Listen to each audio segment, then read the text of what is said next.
Have you ever wondered what you would do if, on a cold and quiet Christmas Eve, you saw a little girl alone in the snow, digging through a neighbor's trash bin with bare hands, wearing nothing but a thin, pink dress?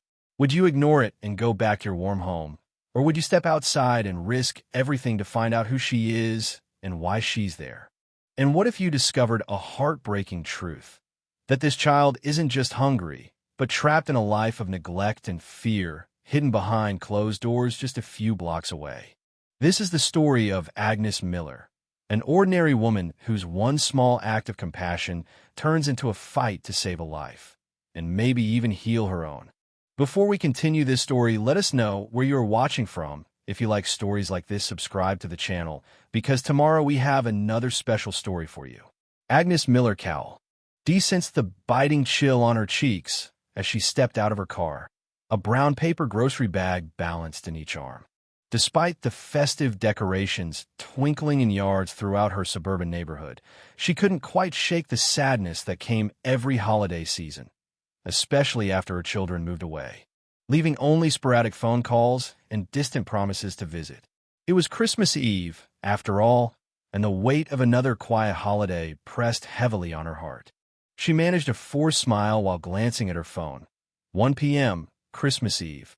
Rows of houses were strung with colorful lights reflecting off freshly fallen snow. Inflatable Santas bobbed in the breeze, and wreaths adorned front doors. Agnes inhaled the crisp air and tried to summon a bit of cheer.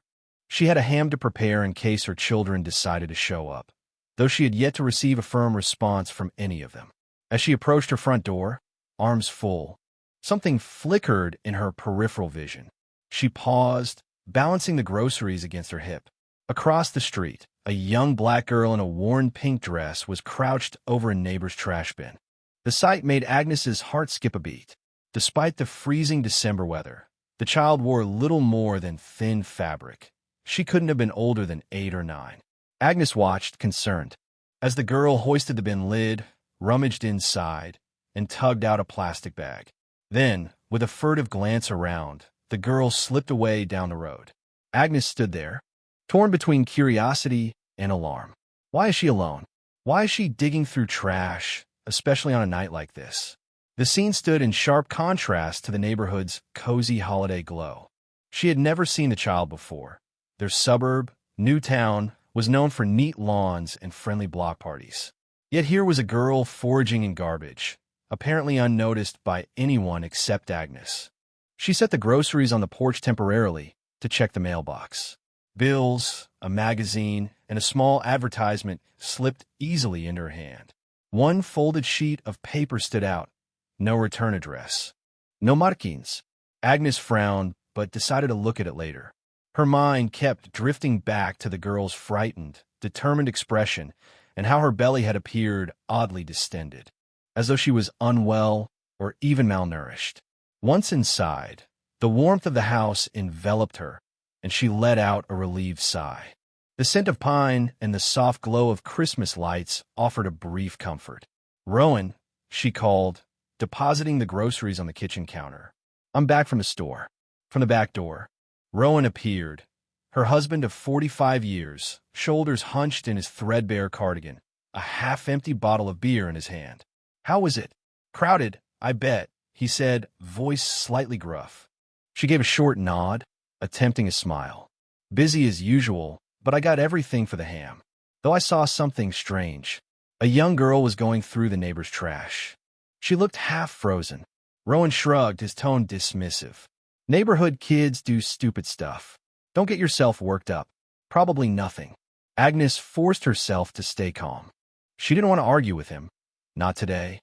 But she couldn't quite banish the image of that child from her mind. Instead, she unpacked groceries in silence, setting aside fresh apples, brown sugar, and maple syrup for her Christmas ham glaze. Her gaze flicked to the paper she'd pulled from the mailbox. For the moment, she set it near the stack of bills, promising herself she'd take a closer look after tidying up. Setting the table and prepping dinner would hopefully distract her. She busied herself with checking her phone. Still no messages from her children about coming for Christmas. It weighed on her heart more than she cared to admit. Rowan cleared his throat, wandering into the living room to watch TV. "Wake me up when dinner's ready," he mumbled, taking another swig of beer as he sank into his armchair. Alone in the kitchen, Agnes opened a can of pineapples and readied her basting pan. Yet she couldn't resist peeking out the window. Was the girl still wandering the street? The yard lay quiet, snow reflecting a soft, gray sky overhead, and no sign of anyone about. Agnes sighed, returning to her preparation. She seasoned the ham with salt and cloves, carefully scoring the rind, just as she'd done every Christmas for decades. Her children had loved this tradition once. Now it was mostly for her and Rowan, a habit she couldn't let go. Even as she went through the motions, she found herself glancing at the folded note on the table. Finally, she picked it up and placed it next to her phone, deciding to read it when she had a free moment. By the time she slid the ham into the oven to bake, she had almost succeeded in pushing aside her concerns about the mysterious little girl. But not entirely. The child's tattered pink dress and anxious expression clung to Agnes like the cold wind outside, leaving her unsettled in her own warm house. She couldn't guess how profoundly that brief glimpse would alter her Christmas and her life by the time the night was through. In the following hour, Agnes lost herself in holiday tasks, sweeping the floors, laying out plates and silverware for the meal, lighting the flickering Christmas candles around the living room. She tried to maintain some sense of normalcy, hoping to lift her spirits despite the uneasy feeling gnawing at her. She couldn't forget that girl's face. Now and then, she walked to the window, peering outside to see if the child had returned. Rowan, meanwhile, alternated between switching TV channels and dozing. The hamper of half-wrapped presents under the tree only reminded Agnes of how empty the house was without the grandchildren tearing around. She tried to quell the pang of loneliness, focusing instead on the comforting smell of roasting ham. As she passed the kitchen table, her eye landed on the folded note she'd found in the mailbox. Something about it tugged at her, a tiny voice telling her this might be important. She unfolded the paper and froze. The handwriting was scrawled, almost childlike, with misspelled words and an urgent tone. "Help. I need food. Hungry. Give money and put in trash." It was signed with a shaky symbol that might have been a name or just a scribble. Agnes's pulse quickened. Could it be from that girl in the pink dress? She glanced through the front window, as if expecting to see the child waiting by the curb. The street lay empty, only a few cars passing. She put a hand to her chest, reading the note again. Each word a plea. "Rowan," she called, rushing into the living room. "Take a look at this." He barely glanced away from the TV. "Later, Agnes." "It's important," she insisted, voice trembling more than she realized. Letting out a long sigh, Rowan paused the television. He read the note, lips twisting into a skeptical frown. "What is this supposed to be? A prank?" Agnes shook her head. "I don't think so. I saw a child rummaging in the neighbor's trash bin. She might be the one who wrote it." Agnes swallowed the lump in her throat. She looked so desperate. With a dismissive snort, Rowan shoved the paper back at her. "Probably some hoax. Don't get involved in other people's business. We've got enough work." She pressed her lips together. "I'm worried about her, Rowan. I'm going to do something. Maybe leave some food or a little cash near the bin in case she comes back." Rowan shrugged, returning his attention to the TV. "You're wasting your time, but do as you like." Her hands shook as she turned away, heart pounding with concern. She refused to believe it was a hoax. Agnes knew the difference between mischief and real need. She had witnessed it in that girl's eyes. Determined, Agnes searched through her pantry for unopened snacks, fruit cups, and juice boxes, items a child could easily eat without cooking. She found a sealed bag of cookies, too. Then, on impulse, she went upstairs to the closet that once held her grandchildren's clothes. She returned with a small sweater, a warm jacket, and a couple of T-shirts they'd outgrown. Everything looked like it might fit a child around 8 or 9. Her grandchildren had long since forgotten these cast-offs, but maybe the girl would appreciate them. She placed them carefully in a box alongside the food items. Pausing for just a moment, Agnes opened her wallet. She didn't have much cash on hand, but she slipped a few bills into an envelope, adding it to the box. She wrote "trash" in bold letters on top, hoping the girl might see it and understand it was for her. After wrapping the box with plastic to protect it from the snow, she carried it out to the curb, setting it near her garbage bin. The air was colder than ever, the sky darkening as afternoon turned to early twilight. Christmas Eve was descending on the neighborhood, lights shimmering in the windows of nearly every house. Agnes felt a twinge of emptiness, no sign of visitors in her own driveway, but she tried to focus on the child. Just maybe, she thought, this will help her get by. Once back inside, she checked the ham in the oven. Her timer had been going off, but she paid it little heed, consumed by worry. She basted the ham carefully, noticing Rowan had retreated to the den, presumably for more beer. Wrapping up the basting, she rinsed her hands and went straight to the front window, eyes scanning the street. At first, she saw nothing but a swirl of snow and the glowing holiday decorations. Then, almost imperceptibly, a small figure emerged from behind a neighbor's mailbox. Agnes's breath caught in her throat. "It's her." The girl advanced cautiously toward the bin, eyes flicking left and right. Agnes pressed her palm to the glass, silently urging the child to notice the box of supplies. The girl spotted it. Agnes watched as she carefully nudged the top open. The child's eyes widened at the sight of food and clothing. Agnes felt a small surge of hope.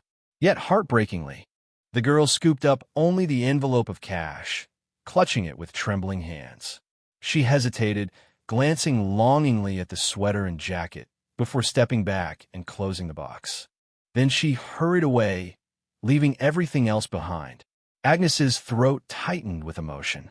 Why wouldn't she take the clothes or the food? She dreaded to think what might be compelling her to focus only on the money. Perhaps she had someone forcing her to do this, or maybe she feared being caught with new items. A wave of helplessness coursed through Agnes as she remained by the window, the ham forgotten in the oven. Behind her, she heard Rowan's footsteps. He came to see what held her attention, peering out into the darkening street, just as the girl vanished from view. "Are you satisfied now?" he muttered, noticing the unopened clothes in the box. If she was truly in need, she would have taken everything. Agnes stared at the empty sidewalk, blinking away tears. Something more complicated was going on with that child, and she needed help. Agnes might have been the only one who cared enough to reach out, and despite Rowan's scorn, she wouldn't give up so easily. That night, as darkness fully settled in, Agnes found Rowan dozing in the recliner, the TV droning on with Christmas specials no one was truly watching. Half-eaten plates of ham and potatoes sat on the coffee table, and the clock read nearly 7:30 p.m. The house felt oddly quiet, only the whir of the heat kicking on to break the stillness. Their children had yet to call or text. Agnes's mind refused to let go of the image of the girl, those frightened eyes, the distended belly, the anxious way she clutched the envelope of money. What if the money ends up in the hands of someone who's exploiting her? The thought wouldn't leave her alone. Unable to stand the uncertainty, she put on a heavy coat, slipped a flashlight into her pocket, and stepped out into the frigid air. She had a hunch she knew where the girl might be. Years back, Agnes recalled spotting a dilapidated camper van in a small parking lot near the industrial part of town. She didn't know if it was connected, but rumors circulated that people sometimes stayed there illegally, people down on their luck or who wanted to remain hidden. She found Rowan's keys on the hook, deciding not to wake him. If he knew her plan, he would only argue. Outside, her old car groaned in the cold, headlights illuminating the quiet streets. Holiday lights flashed in lonely patterns on nearly every house. Passing each lit window, Agnes felt a twinge of envy for families together in warmth. Soon, the well-kept lawns gave way to more run-down edges of the neighborhood. She turned onto a street with weeds peeking through cracked sidewalks, overshadowed by a chain-link fence. Finally, she spotted a cluster of camper vans and battered cars parked haphazardly behind an abandoned convenience store. Her stomach churned with nerves. It was not a place she would normally venture, but the memory of the child's desperation drove her on. Parking under a flickering street lamp, Agnes turned off the engine. She gripped the steering wheel to steady herself, breathing heavily. Stepping out, she switched on her flashlight and walked slowly among the campers. Most were silent and dark. The stench of uncollected trash and faint traces of cigarette smoke permeated the air.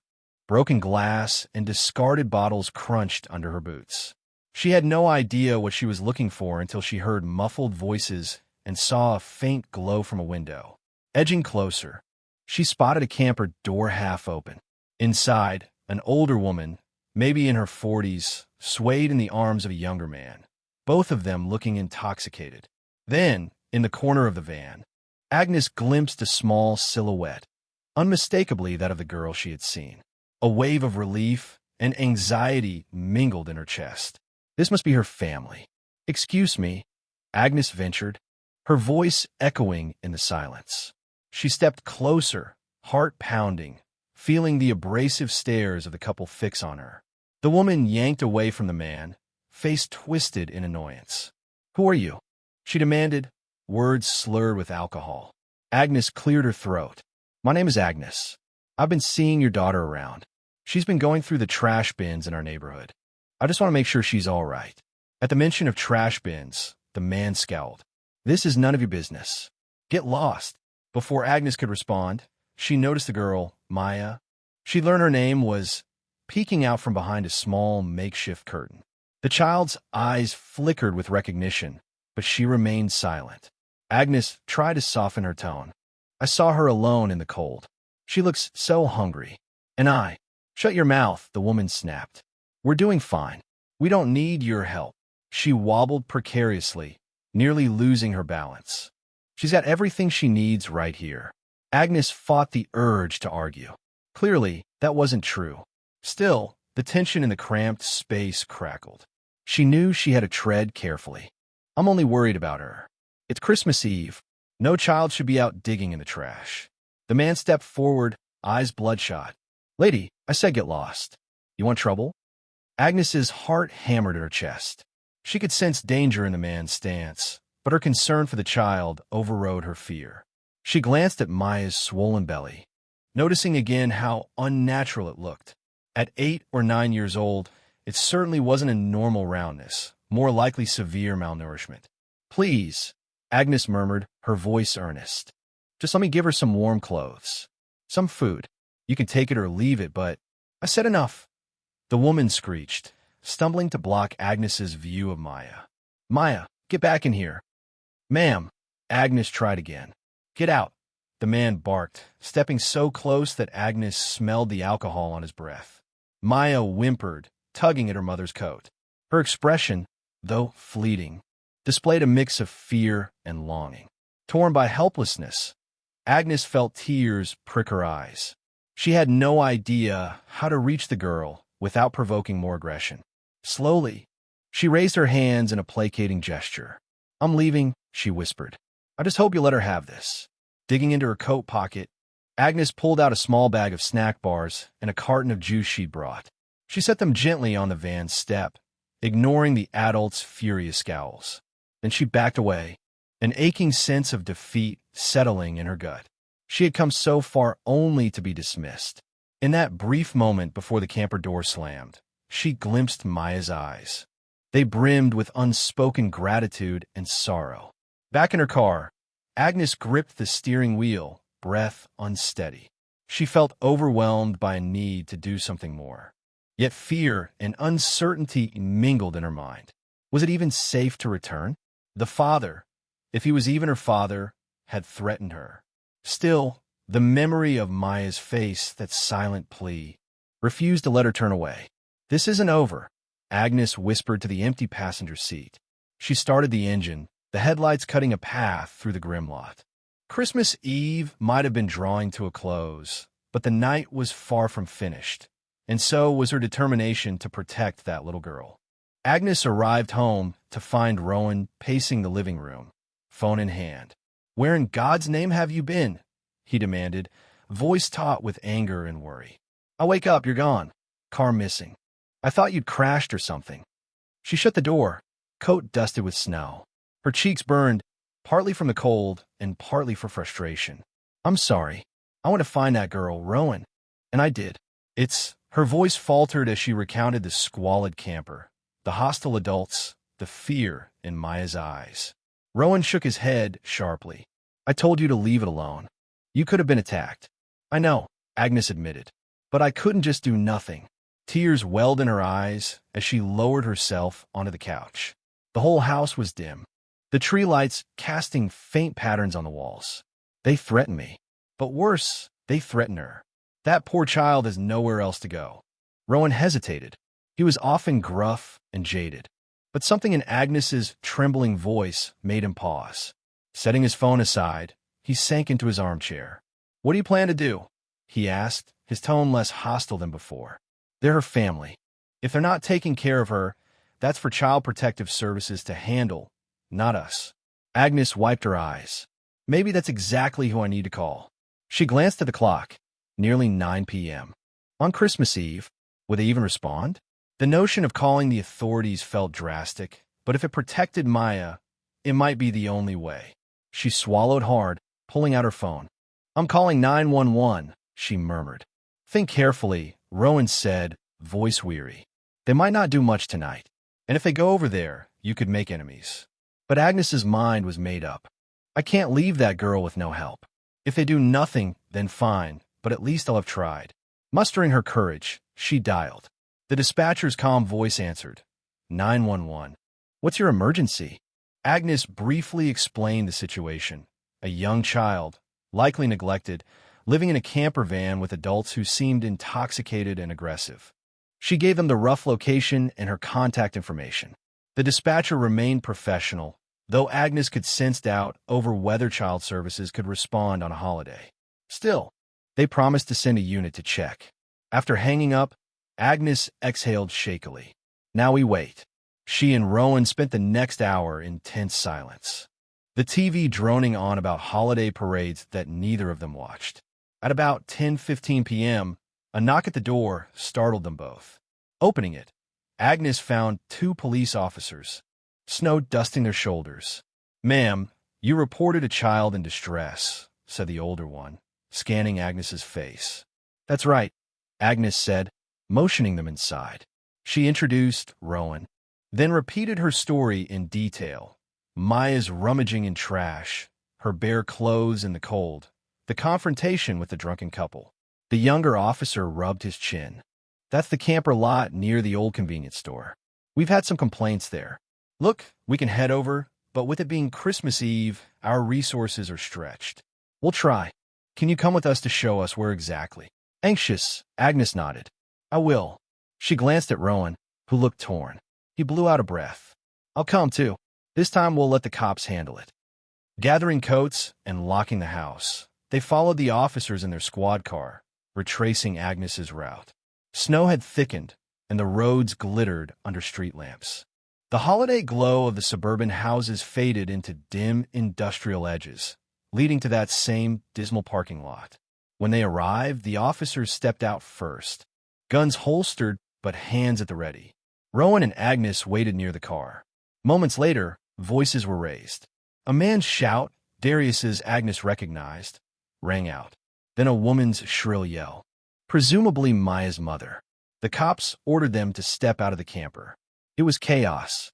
Lights from the police car reflected on the dented van, making everything look surreal. A door banged open, and Darius stumbled out, reeking of alcohol. Meta followed, snarling curses. Maya peeked from the dim interior, eyes wide with terror. When she saw Agnes, something flickered across her face. Hope, perhaps. "Hands up," the older officer instructed. Darius muttered something about, "It's all a misunderstanding," while Meta spat at the ground. "That meddling old lady," she hissed, pointing an accusing finger at Agnes. "She's trying to steal our kid." Agnes felt her stomach twist. "That's not true," she said quietly to the other officer, who then asked the couple for proof that they were caring for Maya. The tension climbed. The cops threatened to arrest them if they didn't step aside. Darius shoved a duffel bag at the officer, raving about how they had no money. Everything escalated until Maya herself emerged, trembling uncontrollably, tears slipping down her cheeks. "She didn't kidnap me," Maya sobbed, eyes darting around at the standoff. I was hungry. They told me to go through the trash. They'd get mad if I didn't bring back money." The words hung in the cold night air. One of the officers radioed for backup, referencing possible child neglect. Furious, Meta lurched toward the child, but the officer intercepted her, reading her rights. Darius swore and tried to bolt, but the second officer pinned him against the side of the camper. Sirens echoed in the distance. Backup, or perhaps an ambulance, drawn by the call that a minor might be malnourished. Agnes waited, heart pounding, Rowan at her side for once silent, stunned. She had intervened, after all, and now everything was happening so fast. Maya's mother and the man forcibly separated, her mother's slurred protests echoing in the lot. Maya stood there, sobbing openly, wearing that same thin pink dress and a coat of grime. "Maya," Agnes said softly, stepping forward, ignoring Rowan's attempt to hold her back. "It's going to be okay now." The older officer glanced between Maya and Agnes. "Ma'am, you said you'd help identify who's been caring for the girl, correct? Child Protective Services will likely take her in tonight. She needs a safe place." Agnes knelt down, arms extended. For the first time, Maya allowed herself to be hugged. That swollen belly felt heartbreakingly fragile against Agnes's coat. She could sense every rib in the child's back. Tears stung Agnes's eyes as Maya clung to her, trembling from cold and fear. "I am sorry, Maya mumbled. Mom said to just get money. She said I'd be in trouble if I—" "You did nothing wrong," Agnes assured her. "I promise." As backup vehicles arrived, the swirl of police lights illuminated the snow. The man and woman were cuffed, placed in separate squad cars under suspicion of child endangerment, among other charges. An officer approached with a clipboard, instructing Agnes to give a formal statement. Rowan assisted, though he still looked overwhelmed. Maya, clutching a thin blanket offered by one of the cops, glanced pleadingly at Agnes. "Can I stay with you?" she asked. "I'm scared." Heart aching, Agnes glanced at the officer. "She needs a proper examination, doesn't she?" He nodded solemnly. "Yes, ma'am. Medics should check her. Then Child Protective Services will find a foster placement. We can't just hand her over without the proper process." Agnes understood. Of course there were rules. But as Maya was led gently to a paramedic van, Agnes made a silent vow. She would do everything in her power to stay involved, to ensure Maya wasn't simply lost in the system. Christmas Eve had turned into something no one predicted. A rescue operation, the start of an investigation, and a glimmer of hope in a place once steeped in neglect. Watching the child climb carefully into the ambulance, Agnes knew her own quiet traditions would never be the same. Perhaps that was exactly what she needed. By the time Agnes and Rowan finished at the police station, midnight had come and gone. Christmas morning was officially upon them. They had provided statements, answer questions about how Agnes first spotted Maya, and the note she found. Despite the fatigue written across everyone's faces, a sense of relief pervaded the station corridors. The child was in custody of Child Protective Services. The adults who had neglected her faced charges. Rowan drove them home in weary silence, the clock on the dashboard reading 2:14 a.m. Streaks of pink crept into the horizon by the time they pulled into their driveway. Their once inviting Christmas decorations seemed oddly dim now. The house felt far less lonely, though, somehow. Agnes's heart was full of concern for Maya, wondering if she was warm, if she had eaten a proper meal. She resolved to check on her as soon as protocols allowed. Inside, she and Rowan removed their coats, leaving them draped over a chair. The remains of their early dinner waited in the sink. The hamper of untouched gifts gathered dust near the tree. Rowan sank onto the couch, burying his face in his hands. "What a night," he muttered. "And, Agnes, I'm sorry. I guess you were right to worry. I should have listened." Agnes settled beside him, her own weariness etched in the lines of her face. "It's okay. We've always seen things differently. I'm just glad we got her out of that situation." She reached for his hand and gave it a squeeze. Outside, faint daylight crept over the neighborhood. A quiet Christmas morning with no sign of their children or grandchildren. The phone on the table remained silent. Agnes, though, felt a strange calm settle over her. Despite the emptiness under the tree, she had found a different purpose for this holiday. She rose, rummaging through the kitchen for something to drink, settling on making a pot of tea. While water boiled, she opened her laptop to see if there were any messages from the children. No updates, just an automated Merry Christmas text that had come in. She sighed, glancing at an old family photo pinned to the fridge, her children as toddlers, giggling over a plate of cookies. It felt like a lifetime ago. Rowan cleared his throat behind her. "Do you think they'll let us see her?" His voice was gentler than usual. Agnes turned, surprised by his sincerity. "I hope so. Child Protective Services might allow visits if they believe we can help. We'll have to follow their steps, background checks, maybe a home visit. But if they see we're good people, maybe we can foster her temporarily." She smiled wistfully, imagining a child's laughter echoing in their home once again. Rowan considered this, running a hand over his thinning hair. At our age, fostering a kid? That's a big decision. A faint hint of fear lingered in his tone. "We're not young anymore, Agnes." "No," she admitted, "but think of all the empty rooms upstairs. And how lonely we've been. We could at least try." She paused, adjusting the kettle. "You saw her, Rowan. She's just a child.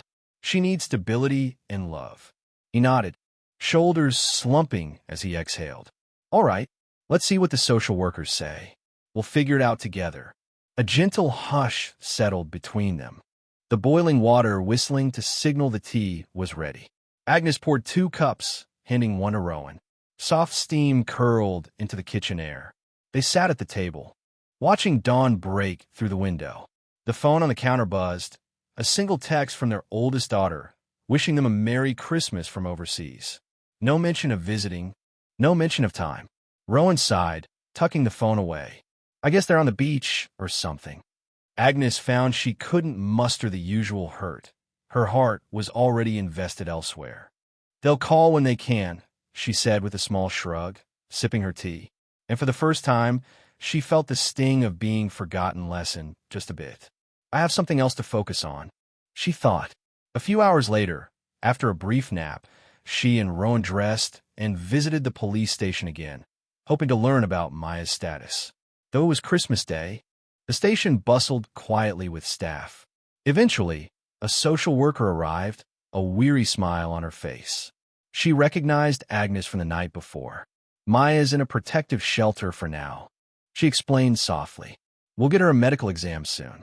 She's very underweight and anemic, but we're hopeful with proper care, she'll recover." Relief flooded Agnes's chest. "Thank you. Please, if there's any way we can help." The social worker nodded. "I'll keep your information on file. We may explore foster arrangement, but it can take time. Paperwork, assessments.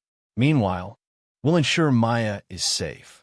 Agnes squeezed Rowan's hand, finding a surge of courage in his returning grip. "We'll be here," he told the social worker, voice firm. "We're not going anywhere." They left the station just before noon, the sun glimmering on icy streets. Christmas carols still played on the radio as they drove home. Agnes felt exhaustion in every bone, but she also felt lightened by the knowledge that this unexpected turn of events might become a blessing for them and for Maya. A different kind of Christmas gift, one found in an act of compassion rather than under a tree. Looking at Rowan, she caught a gentleness in his eyes she hadn't seen for years. Maybe, just maybe, this was the start of a new chapter for them. A reason to hope, a reason to open their home and hearts once again. That Christmas was unlike any Agnes Miller had ever experienced. Instead of the usual tradition of exchanging gifts with absent children, she and Rowan found themselves embroiled in a rescue mission for a little girl named Maya, hungry, cold, and neglected in a ramshackle camper.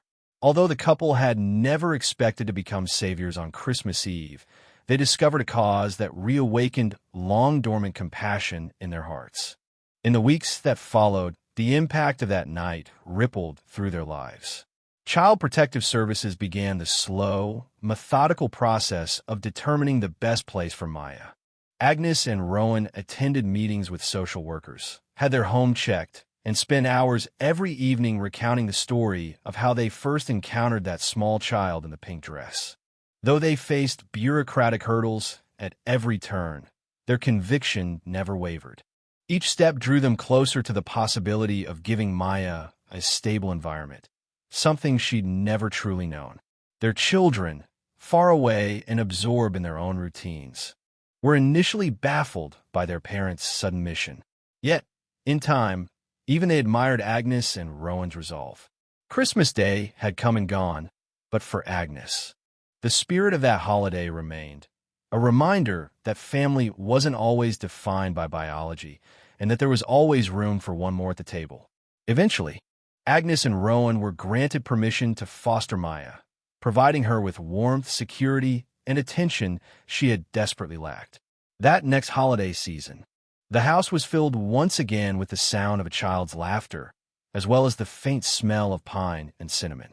Though this Christmas hadn't been spent in the traditional way, it became one of the most meaningful gifts Agnes and Rowan could have ever received, a renewed sense of purpose, wrapped in hope and sealed with love for the little girl who'd once knocked on their door.